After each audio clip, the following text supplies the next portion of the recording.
Dear students, good evening. Welcome to Excellence IAS. Let us do this editorial analysis for today, that is 30th September 2022. The first article, after the floods, Bengaluru needs to clean up its act. Here the author took a governance dimension to analyze the Bengaluru floods. We saw irregular development, encroachment of lakes, outer ring road which has disconnected the lakes. These are all the factors we saw in the previous articles. Now the author says that the local bodies are highly corrupt. So the corruption is the major reason for all these activities. So unless we tackle this corruption, these are expected to continue further and further. So why the corruption is high? In this, certain reasons are analyzed which we can use in our answer. In India, corruption is defined only for the public officials. Prevention of Corruption Act do not define what is private corruption. If you go to United States of America, UK, there is a concept called private corruption too. It means even the private individuals are involved with bribing, or taking bribes, or private corporations involved with corruption. They are also booked under Prevention of Corruption Act. Here, in India, we do not make the private corporations under the scope of Prevention of Corruption Act. Second, let us take an American company, if it is involved in bribing abroad, that also comes under the Corruption Act there. Here, no such limitations are there. So, the definition of the corruption need to be expanded. The second aspect is, either we have too lax laws or too strict laws. When law is too strict, over-regulated, that is becoming an opportunity to grease the wheels. If it is too lax, then people are showing the rules, or show me the person, I'll show you the rule. This kind of environment is coming up.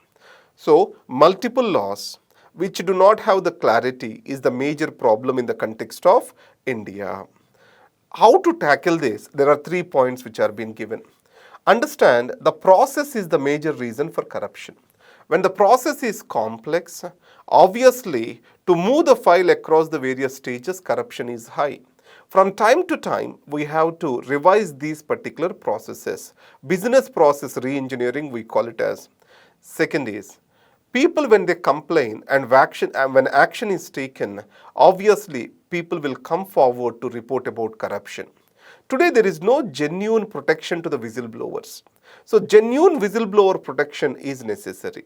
Though Whistleblower Protection Act is there, there is no efficacy in that particular act.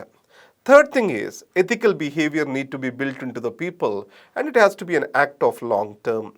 Remember, business process re-engineering.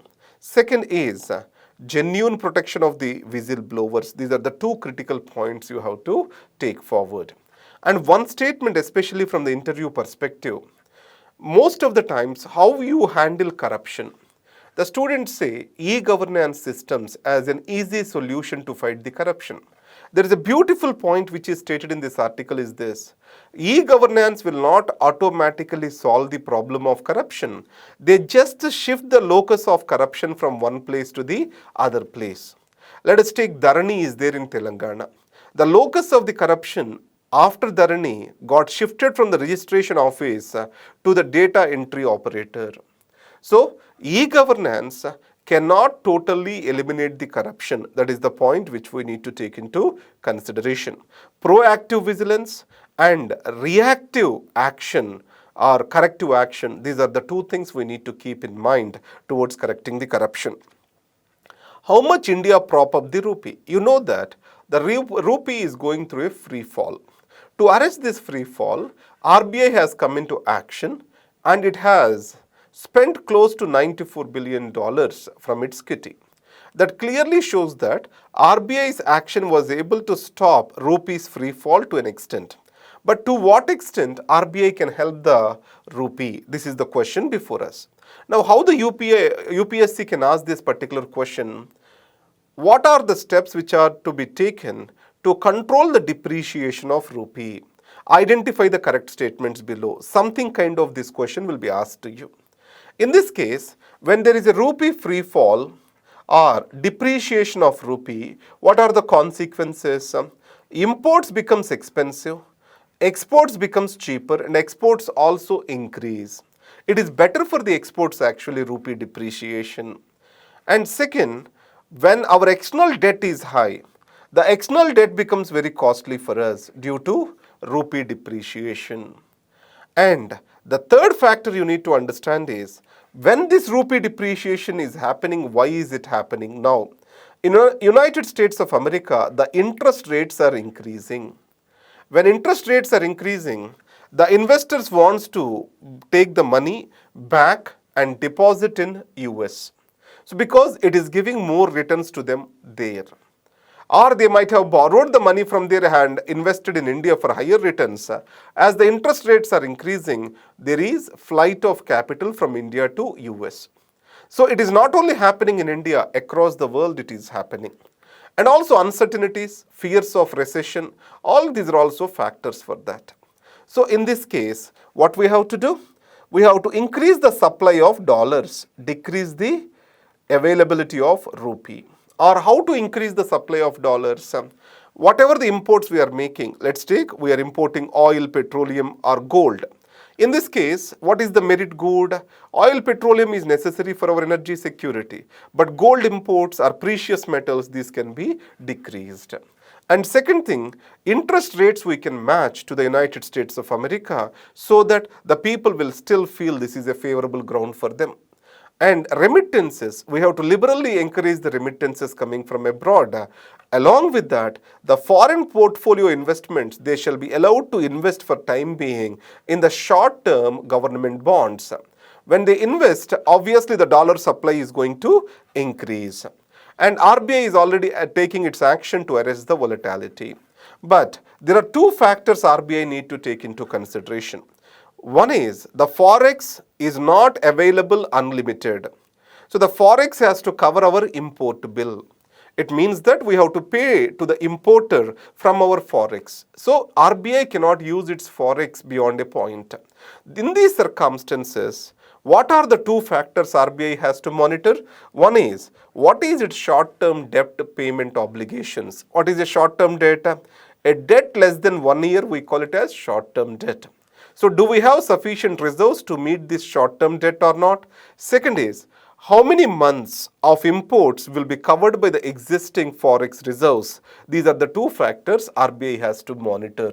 So from the mains question, the rupee depreciation and its impact, the causes of rupee depreciation or how to arrest the rupee depreciation, these can be analyzed.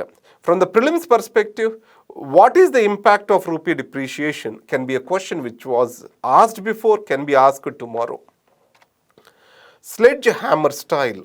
So whenever you conclude an answer, so if you use this, any action of the government shall not be like sledgehammer style or type. That can give a good conclusion to your answer. You know that recently PFI banned. It is a bit of radical organization based in Kerala and Karnataka. This banning, is it appropriate? So organization banning or freedom to form an association is an fundamental right. In this case, they have to function within the limits of the public order. As these radical groups are violating the public order, government took such an action. So de-radicalization, especially in the context of growing communal divides, is very important in India. So this de-radicalization, how it has to happen? Telangana is the best example for de-radicalization. It is quoted everywhere. So people-friendly policing. And second, the governance system with strong foundations in the secular values is essential for de-radicalization. On the other hand, if by force an organization is banned and people were arrested en masse, then it can lead to more and more distance from the society. So the de-radicalization cannot happen just through the law enforcement. It also can happen with the greater values which are being imbibed into the society. In this case, the point we need to remember is de-radicalization is not the responsibility of the law enforcement agencies alone. It is the responsibility of every citizen. En masse blocking of the organizations may not help. Every radicalization has to be dealt on a case-to-case basis. These are the points you can use. And final article for today, evolving chair. This is about Chief of Defence Staff. You know that General Bipin Rawat died in an accident. In these circumstances, a new defense staff appointment, chief of defense staff appointment got delayed. Why this post was created in the first place? If you remember China, it is creating something called theater commands. As of now, the armed forces of India are functioning in silos. We want to bring them to function in a coordinated manner. That is called jointness of operations, logistics, or sharing of equipment. There has to be some coordination and jointed operations together. So these theater commands means, let's take Eastern Command is there. In that command, armed forces are next, Air Force, military, everyone will work together. So the very purpose is to reorganize the Indian Army, to make it lean and to make it efficient. So what are the functions of the Chief of Defence Staff? Let us try to understand. He is a principal advisor to the Defence Minister. He is also secretary to the new department created, which is called Department of Military Affairs, and he is the chairman of Chief of Staff Committee. So these are the three positions. So they may ask in the prelims question, which of the following are the functions of the Chief of Defence Staff? Or critically analyze the evolution of the Chief of Defence Staff in the context of India. So that's where you are supposed to talk about it. And one more thing is, if you see global uncertainties, India needs to have its own military industrial complex. After Saudi Arabia, India is the largest importer of the arms.